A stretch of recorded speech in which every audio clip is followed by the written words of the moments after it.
దేవుని మాట ఎందుకు శ్వాసం ఉంచకుండా ఏమి తిందునా, ఏమి త్రాగుతున్నా, ఏమి ధరించుకుంటున్నా నీకు నువ్వు చింతించిన వల్ల నీ చింతమూడకు ఏమి దిక్కులేనని. కనుకనే ఏ మనుషుడు దేవుని మీద ఆధారపడతాడో ఆ మనుషుడు ధన్యుడు. ఏ మనుషుడు తన భారాన్ని దేవుని మీద వేస్తాడో ఆ మనుషుడు ధన్యుడు. ఆ తర్వాత ప్రేసులరా ఏచి దేవుని దగ్గర సాక్షి నేను మీ కొరకు బ్రతుకుతానని చెప్పి సాక్షించిన అనేకుల మధ్య నేను ఇలా చేసినందువల్ల నా జీవితంలో అయింది. ఇది మారు మనసు. అర్థం చేసుకోండి. మార్పు లేకుండా దెబ్బలు తగులుతున్నా కూడా వెళుతున్నట్టు అది మూర్ఖత్వం కదా. సోదరా, దెబ్బలు తగులుతుంటే గ్రహించుకొని ఇంకా అదే దారిలో వెళ్తుంది ఏమంటారు? మూర్ఖత్వం కదా అది. వెనుకకు తిరగరా. మనుషుడు పడి తిరిగి లేవకుండా. నీ జీవితంలో ఎక్కడో దెబ్బతిన్నావు, తిరిగి లేవవా? నేను పరిశీలన చేసుకోవా? నేను దగ్గర కూర్చొని కన్నీరు కాచువా? ఆ పట్టణంలో వెళ్తాను గుడ్డిగా నమ్ముకోవద్దు.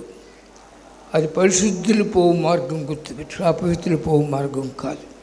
క్రీస్తును వెంబడించేవారు నేను ఎంత సంపాదిస్తున్నాను, నేను ఎంతవరకు దేవుని తోటలో పనిచేస్తూ ఉన్నాను, నాకు ఇవ్వబడిన సమయం దేవుని కొరకు ఎంత ఖర్చు పెడుతున్నాను, జ్ఞానమున్నదా సహోదరుడా? ఏది ఈ లోకంలో కొరకు పరుగులుతావా? లోకంలో ఏం చేయాలి, ఏం చేయాలా? నీకు ఇవ్వబడిన సమయంలో మోకాళ్ళను సమయం అంతా దేవుని దగ్గర కన్నీరు కాచు. దేవుడు ఎంత సంతోషపడతాడు తెలుసునా? కన్నీళ్లతో వీతు క్రైస్తవుడో కలవరమల్దేదో వెల్దులకు.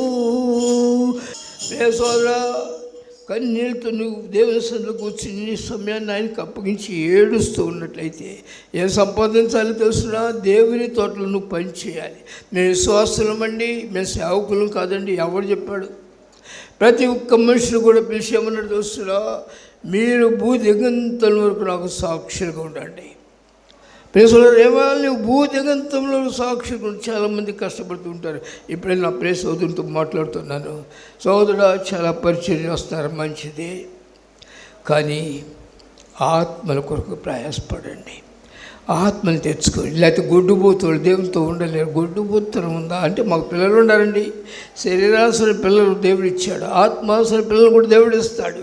నువ్వు కన్నీరు కాచవా? ప్రార్థన చేయవా? ఎందుకు పరుగులు అయ్యాలని? మరలా నేను పరుగులు వేయలేదు ప్రేసులరా. దాని మీద నా మనసు పెట్టలేదు. నా ఆశ ఒకటే, ఈ దినానికి కాదు, నా మరణించే వరకు, నా గొంతులో ఊపిరినంత వరకు నా దేవుడు నాకు ఏర్పరిచిన ఆ స్థలంలోకి వెళ్ళుట కొరకు ఆయన చిత్త ప్రకారం జీవించాలి. ఆయన ఏది చెబితే అది చేయాలి. అది నా యొక్క దేవుని యొక్క చిత్తము. మీరు మీ సత్తు కాదు, మీరు విలువ పెట్టి కొనబడిన వారు కనుక దేవుని కొరకు బ్రతకాలి. అయితే ఆ పరలోక పట్టణం, నిలవరమైన పట్టణంలోకి నువ్వు వెళ్ళాలంటే నిన్ను ప్రేమించిన ప్రభు పట్టణంలోకి తీసుకెళ్ళట కొరకు ఇప్పుడు చదవండి దయచేసి. హెబ్రీయులకు రాసిన పత్రికలోనే 13వ అధ్యాయంలో ఆ 12వ వాక్యం చూడండి ఒకసారి. కావున యేసు కూడా తన స్వరక్తము చేత ప్రజలను పరిశుద్ధపరచుటకై గవిని వెలుపట శ్రమ పొందెను. కాబట్టి మనం ఆయన నిందను భరించు శిబిరము వెలుపలికి ఆయన వద్దకు వెళుదాము.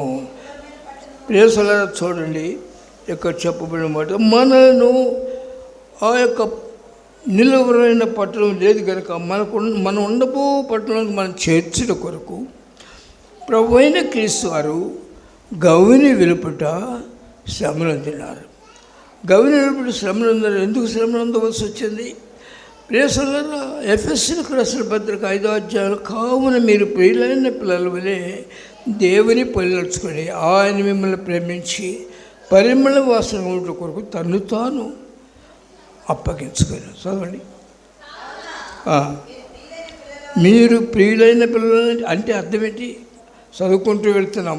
ప్రియులైన పిల్లలంటే దేవునికి ఇష్టమైన బిడ్డలుగా, దేవునికి ఇష్టమైన కుమారులుగా, దేవుని సంతోషపరిచేవారిగా మనం ఉండాలి. ప్రియులైన పిల్లల వలె దేవుని పనులు నడుచుకుంటూ ఉంటే ఆయన నా కొరకు గవిని పడి శ్రమ పొందినారు, నేను నా జీవితాన్ని ఆయనకి ఇస్తాను.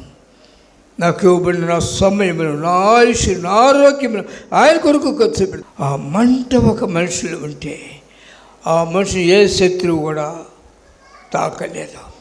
ఆయనకి వెలుగు, రక్షకుడు ఆయన.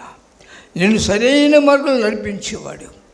ప్రియ సహోదరి సహోదరుడా, ఆ పట్టులోకి వెళ్ళవాలంటే ఆయన మాట వింటూ నీ శరీరத்துக்கு నువ్వు వెంబడించాలి. ఏదో వస్తున్నాను పోతున్నాను కాదు. నువ్వు వచ్చిపోయినందువల్ల ఫలితం లేదు. ఇవ్వబడిన సమయం పాటు చేసుకోవద్దు. ప్రేసులరా, దేవుడు నిన్ను ఒక పట్టణంలో చేర్చాలని ఆశిస్తున్నాను. అయితే ఆ పట్టణంలో నువ్వు చేర్చుట కొరకు ఆయన శిలోమ్రాను వెలుపట గవ్విని వెలుపట నీ కొరకు నా కొరకు శ్రమ పడినాడు, బలియాగమైనాడు. ఆయన తండ్రిని ఏడుకుంటున్నాడు, తండ్రి నా దేవా, నా దేవా, నన్నెందుకు చెయ్యి విడిచావయ్యా. ఈయనేమో ఆ శ్రమలు పడుతూ ప్రార్థన చేస్తుంటే దేవుడు ఏమంటాడు తెలుసునా, నవ్వుతున్నాడు. నా కుమారుడా, నిన్ను బట్టి నాకెంతో సంతోషం అన్నది. ఎందుకు తెలుసునా, నేను చెప్పిన ప్రకారం నువ్వు వెళ్ళి నా కొరకు జీవిస్తున్నావు, నా చిత్తమును అనుసరించి నడుచుకుంటున్నావు. ఆయన సంతోషపడుతున్నాడు. ఈయన శిలువ మీద బాధపడుతున్నాడు, ఆయనేమో సంతోషపడుతున్నాడు. ఇరుకు మార్గం వెళ్ళడానికి నువ్వు ఇష్టపడినప్పుడు దేవుడు సంతోషపడతాడు. నిన్నెక్కడి విడిచిపెట్టాడు ఆయన. ప్రియసోదరా, నేను సరైన రీతిలో నడిపించడానికి ఆయన నీ కొరకు సమర్పించుకున్నాడు. తండ్రి నువ్వు శ్రమ పడుతుంటే, కుమారుడు శ్రమ పడుతుంటే తండ్రి తాలిపడే శరీరానుసారంగా, ఆత్మానుసారంగా ఏం చేయాలి తెలుసునా, నేను నల్లగొట్టి ప్రియసోదరా, బంగారం మేలిం బంగారం అవ్వాలంటే కారిగించాల్సిందే. నువ్వు పరలోకానికి పోవాలంటే నీ జీవితం అంతా దిద్దాల్సిందే, సరిచేయాల్సిందే. నువ్వు చేసిన పాపములకు శిక్ష అనుభవించవలసిందే. అయితే నువ్వు వెళ్ళి ఆ శిక్ష అనుభవించడం అంటే అక్కడ ఒక మాట ఉన్నది, నేను నిరంతరము కోపగించేవాడిని కాదు, నా కోపము నిమిషం మాత్రమే. కనుక ఆయన కోపగించేవాడు కాదు. నువ్వు వెళ్ళి ఆయన పాదాలు పట్టుకుని ప్రార్థన చేసినట్లయితే ఆయన సన్నిధిలో నీ జీవితంతో సరి చేసుకోవాలి, ఒప్పుకోవాలి. ఒప్పుకోకుండా నువ్వు మెట్టు కట్టొద్దు దయచేసి.